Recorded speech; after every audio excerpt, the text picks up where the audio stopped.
I'd like to explain the Table Assist program we're going to use to help set up the table controllers. Go to USB stick from my computer. Here it is on here.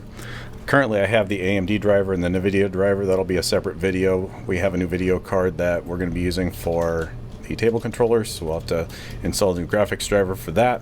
But today we're going to focus on table USB files, and inside here we have a program called Table Assist. I'm going to run it, but first I want to show you one of the things it does. If I go to Task Manager and I go to Users, I can see that the AGS user is logged in. We don't want that. We can't do any work if the AGS user is logged in. That's why it always says to switch user, not, or to log out, never switch user. But when I run the Table Assist command,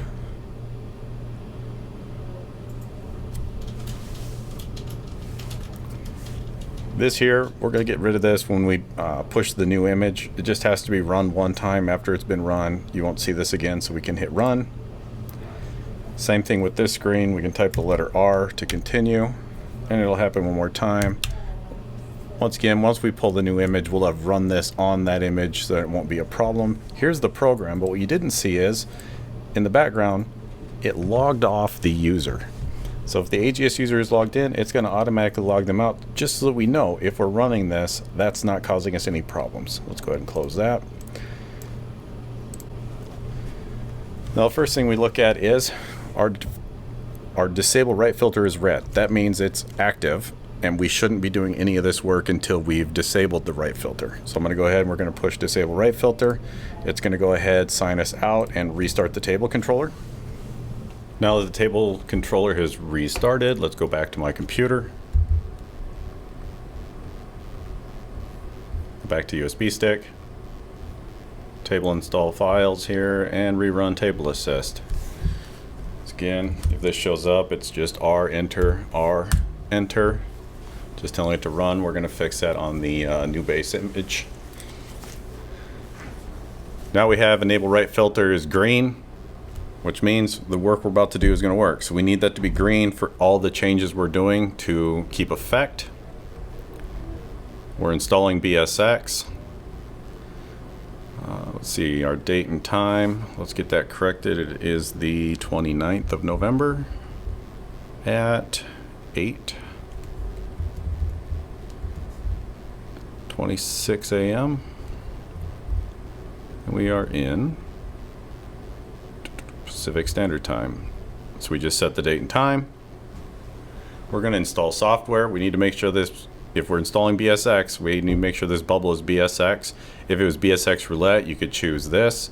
And if it was BSX California, you could choose this one. All it's doing is choosing which folder inside the USB stick to install. So we'll do BSX, install. Wait for this to give you the update has been completed message. There's no reason to click anything. It's going to be unresponsive until this completes anyways. The BSX is a fairly large file, so it can take a little bit extra to install compared to Stax and BonusBin. There we go, configuration complete. What that did is if we go back to my computer, C drive, it created the AGS folder, and it put the AGS table Stax BonusBin in there. These are the files from the USB stick. Like I said, this is the same thing as if you were doing this manually. We're just trying to keep it all on one screen. We need to install the certificate. So if in this certificates folder, there is a certificate.pfx with password1 as the password, then the script will install it. Obviously, it may not be that way at the beginning. If you need help, we can teach you how to export the certificate and put it into this script. So that it'll work. We don't always have that certificate when we're setting up VMs. We may get that the day of install. It'd be nice if we can get it ahead of time. It's up to the casino's IT to get that ready for us and give it to us, and we can't push them any harder than we already are. So this may be one of the things we need some other assistance for. But if it's just a standard BSX or Stax BonusBin install, then it should be fine. If we want to install that certificate, you can hit install and it tells you it was completed successfully. We can set our IP address down here. This is a standard BSX. We're going to go 172.16.0.101. The subnet is correct. We don't need a gateway. We're going to set the IP address, and now my IP address has been set. From here, because we just installed the software, we need to do a reboot at this point. It will change the name up here to, I believe it's AGS or table, and then the MAC address, so that every table has a unique name. So let's go ahead and reboot, and then we'll test our software.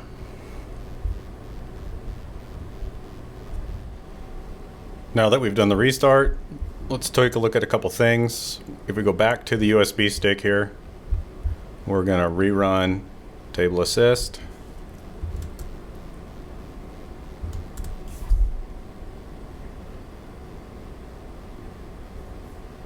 Just going to minimize this to make the video look cleaner. Once again, we're working on a BSX table, so I want to choose this to show that we have a couple of test things that can happen down here. One, we can check the endpoint. By pinging it, we can see a connection to 172.16.10 was successful. We can also try to ping a device. So instead of opening command prompt and typing everything out, you can just type the IP address 172.16.0. Let's say it was 9. Ping.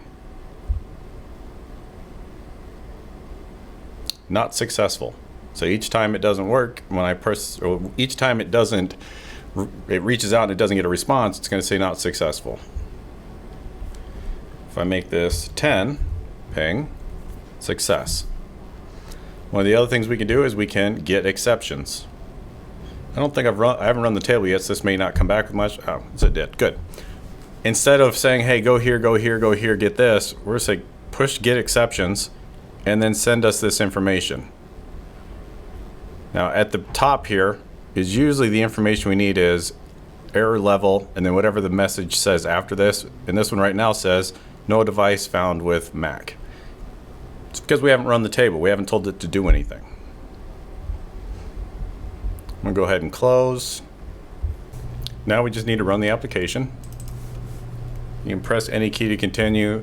This is just in there to make sure that the table controller has time to catch up with the network before the application runs. We're going to tap the dealer screen, and there we see we have no table assigned to device, which is exactly what we want to see, which means that we're talking to the server, but the server hasn't been configured for this table yet. We need to go create the table and map it. All this part of the instructions, so this is doing exactly as we expect at this point, and we can continue on.